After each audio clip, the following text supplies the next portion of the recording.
আমার ভিডিও কখনো ভাইরাল হবে না আর তোমার ভিডিও কখনো ফর ইউতে যাবে না। তো এ বিষয়ে বিস্তারিত জানার আগে চলো আজকের ভিডিওটা শুরু করা যাক। তো হ্যালো গাইজ, আমি সম্পাদ চলে এলাম নতুন একটা ভিডিও নিয়ে তোমাদের সাথে। আশা করি সবাই ভালো আছো, আমিও খুব ভালো আছি। তো চলো গুড মর্নিং সবাইকে। তো চলো সকালবেলা ঘুম থেকে উঠে সর্বপ্রথম আমি আমার কাজ শুরু করে দিয়েছি। এক বালতি জামা কাপড় নিয়ে চলে এলাম ব্যালকানিতে। তো এখন আমি খুব সুন্দর করে জামা কাপড়গুলো টান টান করে ব্যালকানিতে মেলে দিচ্ছি। ছাদে প্রচণ্ড পরিমাণে রোদ, ছাদে এখন জামা কাপড় মেললেই সমস্ত জামা কাপড়ের রং নষ্ট হয়ে যাচ্ছে। তো যার জন্যই ব্যালকানিতে জামা কাপড় মেলা, ছাদে এখন আর জামা কাপড় দিচ্ছি না। তো চলো যে বিষয় নিয়ে কথা বলার কথা ছিল, কেন আমি ভিডিওর প্রথমেই বললাম যে আমার ভিডিও কখনো ভাইরাল হবে না আর তোমার ভিডিও কখনো ফর ইউতে যাবে না, তার কারণ হলো আমি বড় বড় ক্রিয়েটারদের ভিডিও দেখি, তাদের থেকে আমি ইন্সপায়ার্ড হই, তাদের ভিডিও দেখে আমি শেখার চেষ্টা করি। তো কালকে এক দিদিভাই আমাকে বলেছিল যে তোমার ভিডিও কখনো ভাইরাল হবে না আর তোমার ভিডিও যারা দেখছে তাদের ভিডিও কখনো ফর ইউতে যাবে না। তার কারণ হলো আমরা ভিডিও দেখছি, দেখে ভিডিওটা স্টল করে চলে যাচ্ছি, না আমরা সেখানে কোনো কমেন্ট করছি, না আমরা লাইক করছি, না আমরা কোনো রিয়াকশন করছি। তো সর্বপ্রথম ভিডিওতে রিয়াকশন করতে হবে। তুমি আমার ভিডিওটা এড়িয়ে না গিয়ে তুমি আমার ভিডিওতে কমেন্ট করো, লাইক করো, তাহলে আমিও তোমার প্রোফাইলটা পাবো। তো আমি তখন তোমার পরিবারে গিয়ে তোমার পরিবারে সাপোর্ট করে আসবো।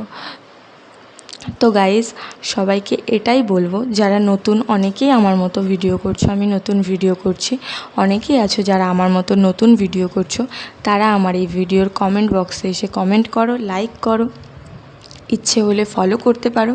আমি তোমাদের পরিবারে গিয়ে রিয়াকশন করে আসবো, কথা দিলাম। তো আমার থেকে সাপোর্ট পেতে হলে তাড়াতাড়ি সবাই গিয়ে আমার কমেন্ট বক্সে কমেন্ট করো।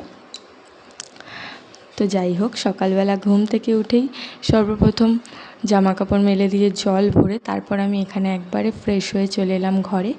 তো এখানে আমি এখন খুব ভালো করে মুখ মুছে নিচ্ছি। মুখ মুছে নিয়ে তারপরে আমি এখানে তুড়ি মেরে এক্ষুনি চুল টুল সব সেট করে নেব। তারপরে এখানে তুড়ি মেরে আমি আমার বেডটাকে পুরো গুছিয়ে নিলাম। তারপরে আমি চলে যাবো এখন নিচে গিয়ে আমি চলে গেলাম রান্নাঘরে। তো আজকে আমি মাটন রান্না করব। তো এই মাটনের রেসিপিটাই আজকে আমি তোমাদের সঙ্গে শেয়ার করব। খুব ভালো করে, খুব ডিটেলসে না শেয়ার করতে পারলেও যেটুকু পসিবল আমি তোমাদের সাথে শেয়ার করার চেষ্টা করেছি ভিডিওর মাধ্যমে। তো এখানে আমি আলুগুলো খুব ভালো করে ভেজে নিলাম। তারপরে এখানে আমি ভেজে নিচ্ছি 3 পিস মাছ, কারণ আমার শাশুড়ি মা উনি খায় না মাটন, তো ওনার জন্যই আমি একটু মাছের ঝোল রান্না করব, তাই জন্যই মাছটা ভেজে নিলাম। তো এখানে আমি মাটনটাকে খুব ভালো করে দই মাখিয়ে রাখলাম। তারপরে দইটা মাখিয়ে আমি রেখেছিলাম প্রায় আধা ঘন্টা মতন। তারপরে এখানে আমি আদা বাটা, রসুন বাটা, পেঁয়াজ বাটা, তারপরে শুকনো লঙ্কার গুঁড়ো, তারপরে কাশ্মীরি লঙ্কার গুঁড়ো, তারপরে হলুদ গুঁড়ো, তেল, নুন সমস্ত কিছু দিয়ে খুব ভালো করে আমি এখানে মাটনটাকে ম্যারিনেট করে নিলাম। ম্যারিনেট করে আমি খুব বেশি সময় রাখিনি, 10 মিনিট মতন রেখেছিলাম। তো তারপরে এখানে আমি পেঁয়াজটা ভেজে নিলাম, ভেজে নিয়ে তার মধ্যে আমি দিয়ে দিলাম মাটনটাকে। তো তারপরে এখানে আমি মাটনটা কষানো শুরু করলাম, আর ওদিকে আমি আরেকটা কড়াইতে বসিয়ে দিয়েছিলাম মাছের ঝোল করতে।